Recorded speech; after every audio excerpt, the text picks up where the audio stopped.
You know how we get down. Yeah, the way we gon' work it out. I am Pastor Julius, and this is my lovely wife, Lady Ashante. and we got some really good information that we want to share with you guys called Let's Make Marriage Great Again. A discussion. It's called called Let's Make Marriage Great Again. A discussion. It's called Let's You want a Make little friction, just say that. We can frictionize this thing. That's not even a word. I made it up. We're allowed to do that in 2022. Oh, you're allowed to make stuff up? Just make everybody else doing it. The CDC doing it. They making up stuff for the reason what's up with this whole COVID. They making stuff up. Wow. They're making stuff up. So you about to just have us out here just getting censored because you want to talk about the CDC? No, I'm not talking about them. My opinion is they're making things up. Well, science is not exact like math, right? Science is estimated guesses along the way. I'm gonna tell you a post that I saw on social media. And what did it say? It says that when a person fart, the smell will go through fabric and everything. And you mean to tell me this coronavirus ain't seeping through no mask? No. Where's the science in that? So I'm going to tell you why I disagree with that. Because I've been in some areas where you have farted and I've had on my mask and I can't smell it. Well, I don't know. Where is that? You know? Let's not. I don't know. Let's I don't know, y'all. What's going on, everybody? We back for another ep. For another ep. For another ep. For another ep. For another episode. What's good, Shantae? Oh, nothing. Just... You ready? Huh? You was over there Bankhead bouncing. Yeah, but then like... It was 1992. But I reeled it back in. You were 1992. The Bankhead bounce is not that old. It might not be that old. It was just a little exaggeration. I was only old. in like the 5th or 6th grade. The Bankhead bounce is fairly old. It's not 92. I don't know when it is. I don't want to get into that type of debate. The point is it was old. Don't date yourself. The point is it was old. Butterfly not honest old and all of that, and the Bankhead. The Tootsie Roll is 91, 92, 93 all day. But then the Bankhead bounce was after that. That was like a down south movement. Like when? They was doing that on You're the One for Me. That's WV. That was summer 96. Okay. So like it was out before then. 95, 96. No, it came out around then. Anyways, don't make me get Google, please. I don't want to Google it. The point is it's old. That's the point. It is old. Y'all, I'm glad y'all tuned in. I'm glad. We got some more stuff. Greatest. Brown.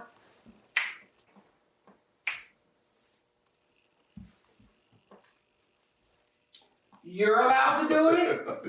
I'm allowed to do it. You know, that's how I feel. I feel good though. I do. I feel great. You have shoes on. I don't. You know, it's whatever. I mean, we at the crib. Yeah, I'm loving it. You know, at the pad. You know, relax and max and relax and let it all hang out. Ladies and gentlemen, it's going to be a doozy today.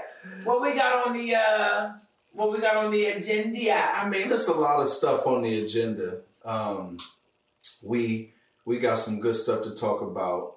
And I think, man, one of the things that I was thinking about not too long ago. I like this. You like that? I like that. You like that? Mm-hmm. Some more Ralph Lauren. Yeah. Like that? It's not the other one? Huh? What's the other one called? What do you mean? Well, it's not Polo. It's called... No. You got on some no. No, what is the other one called? That's not Polo, but it's the U.S. Polo Association. Yeah, but you know, I heard that they were actually first.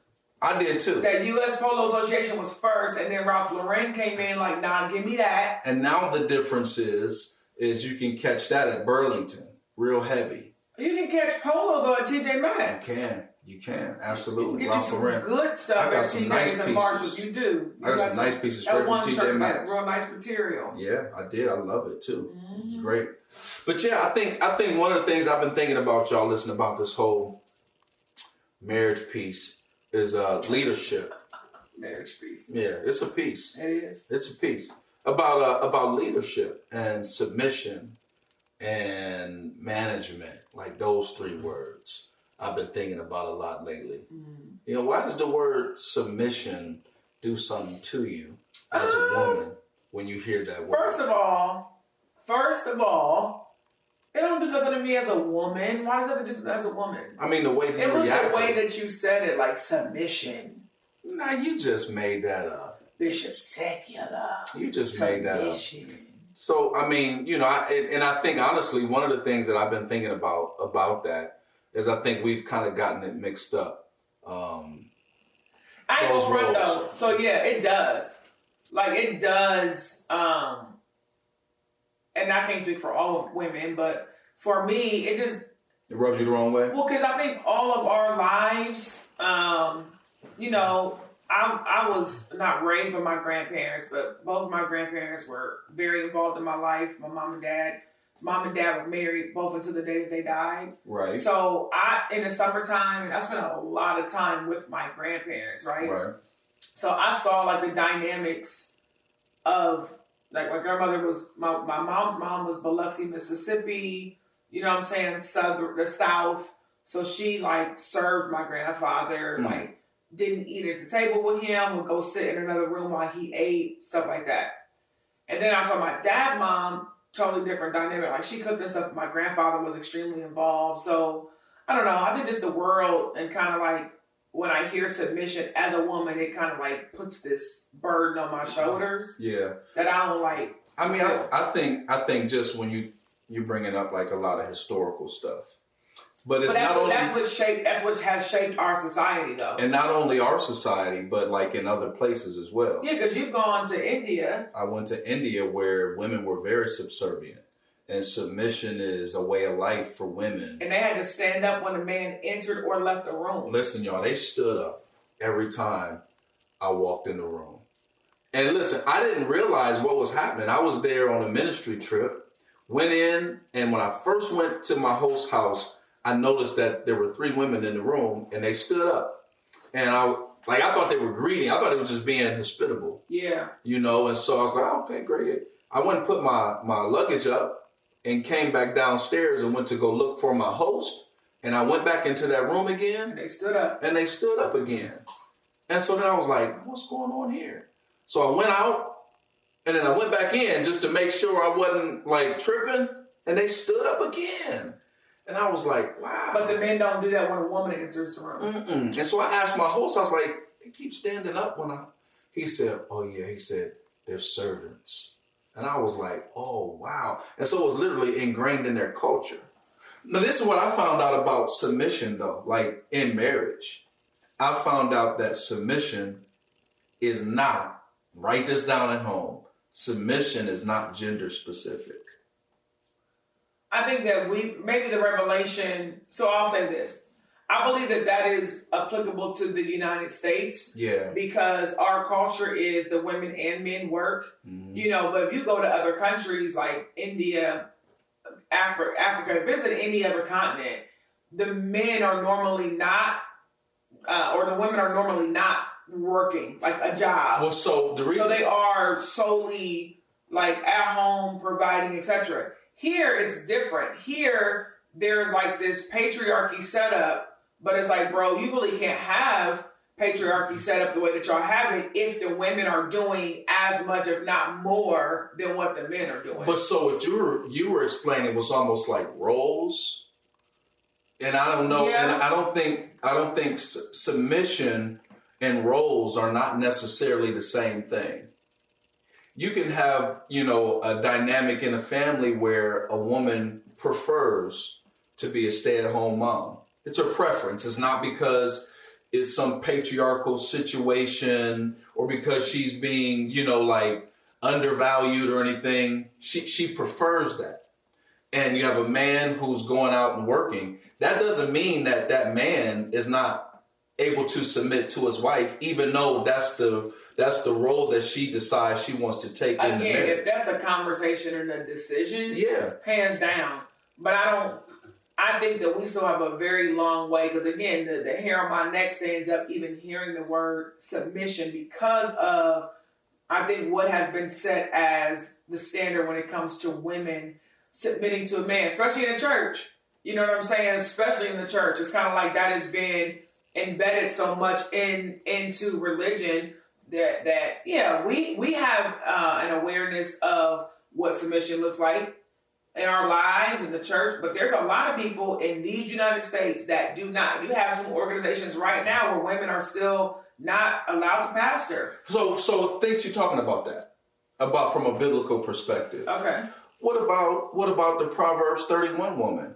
I don't see like some subservient, docile woman who's being lorded over. So we think submission means that, and I don't get that when you say submission. Okay. I don't get like weak when you say submit. Okay. When you say submit to me, what do you get? I still am getting like you can do certain things, but you still have to come up under or come the to headship or the leadership. Correct, for me to make a decision of your husband. So like even Proverbs 31 woman, sis was out early, right? She had businesses. She had ships coming in and out. She had her husband fresh. She did. You know what I'm saying? Had her taking care of what she didn't take care of. However, her husband was still going to the synagogues doing what he needed to do. He was the one sitting in the gate.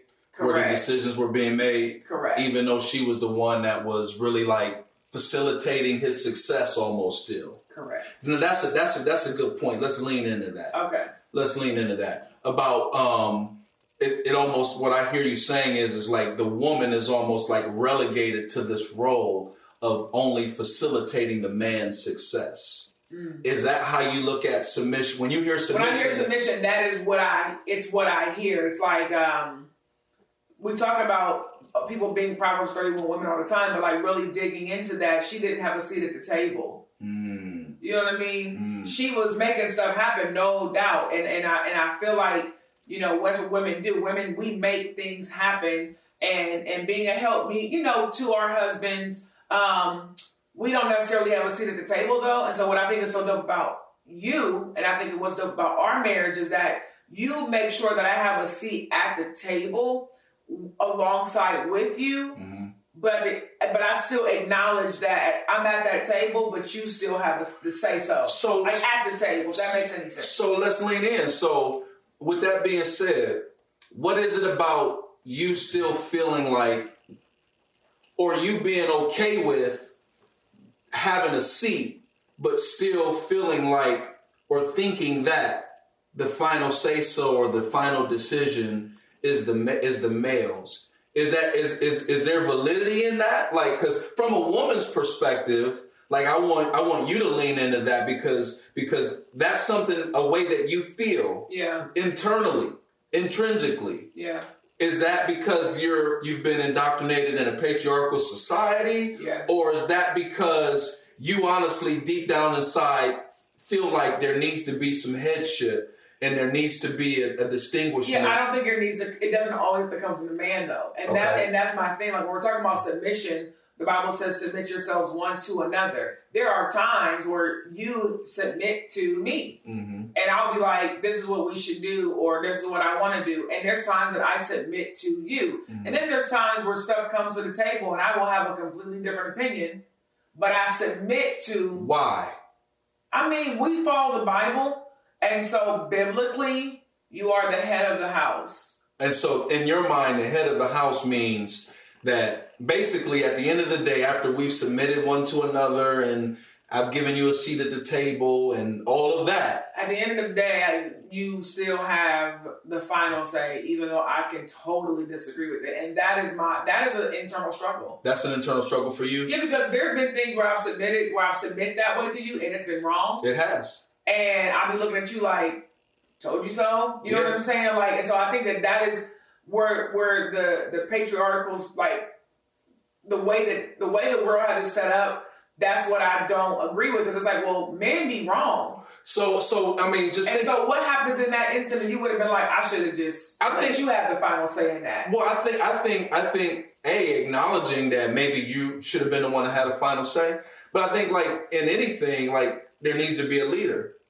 Because if everybody's in charge, then nobody's in charge. True. And so even in businesses and corporations, you got a CEO. No doubt. That CEO ain't always making all the right choices. Right. There's some times he makes a decision that was against maybe the CFO. Yeah. And now should he be should he not be able to have that position anymore because he made a mistake? No. I think that there's always someone it lands with, and for me, this is where it begins to get into just who's better at it. Mm.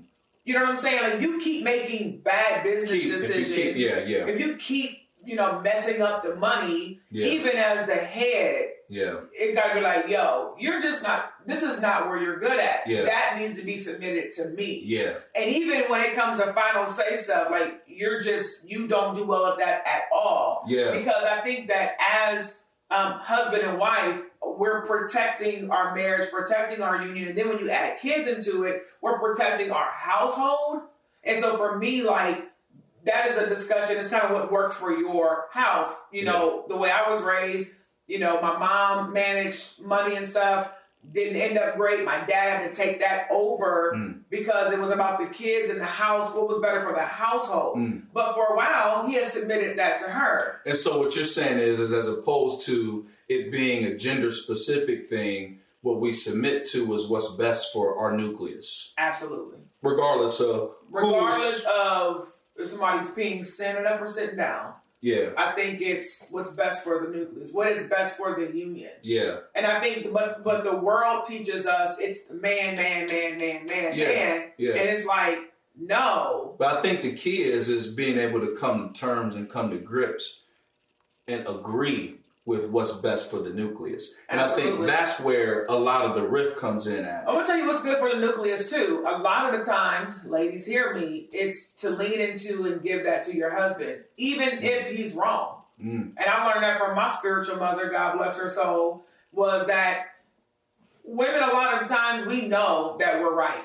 Again, it's not off of like we're better than men or anything. Like, we just have a lot more insight, I think, a lot of the times on situations, and we'll know we're right. But a lot of the times, I will give that to you to almost like, no, it's not going to work, just for it to come back because it saves some spaces for us. Well, I think it works both ways. Yeah. Because there's times when, when you can be wrong and I'm like, go ahead. I think giving each other grace to fail. For sure. It's a good way. I mean, I think that's important. Like, you got to have grace to fail because at the end of the day, we're all going to fail at something, at some point. Yeah. And it's not for the other person to be like, see, I told you. Yeah, no, you can't do that. I knew it. But it is a conversation, and there's no room for pride. Yeah. Like, if you screw that up, it can't be full of pride where if something happens again, and you're like, no, I'm going to do it. Yeah, but you messed it up the last 4 times. Or you got to just admit that was a wrong choice. Right. Like, nah, I shouldn't have did that.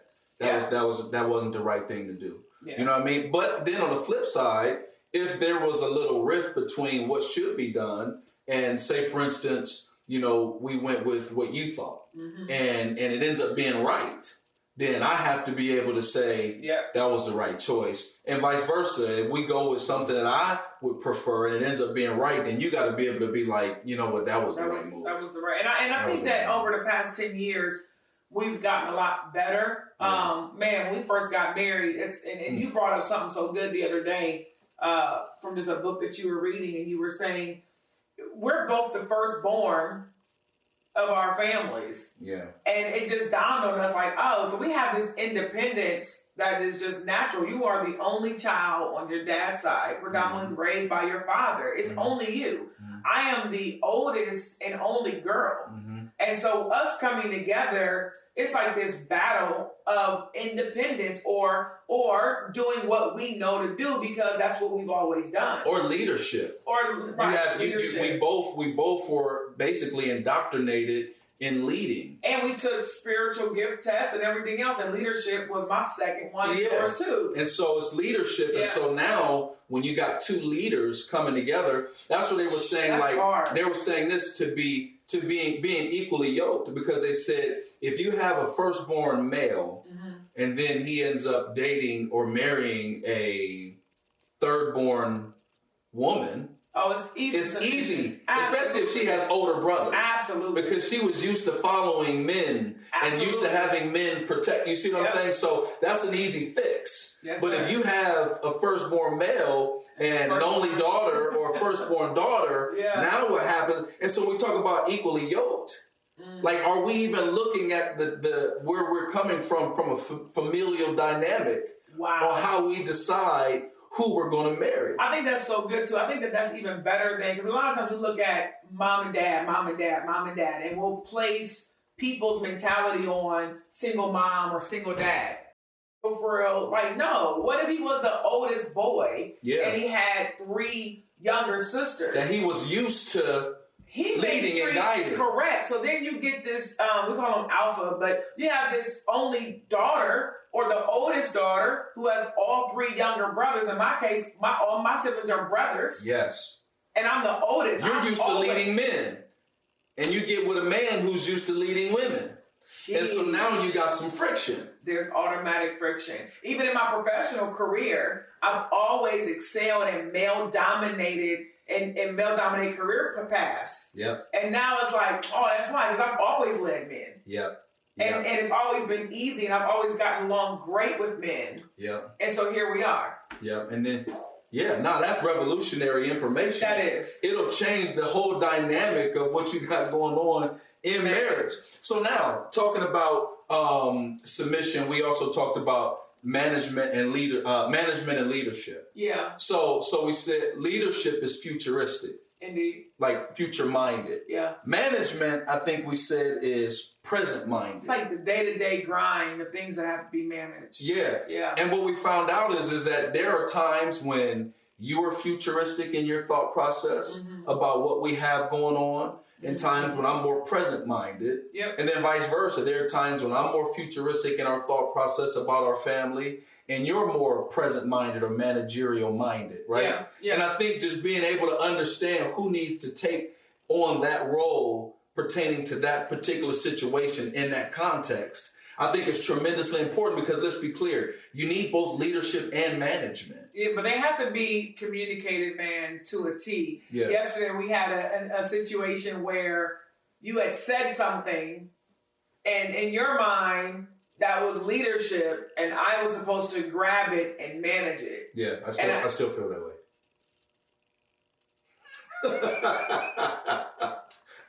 And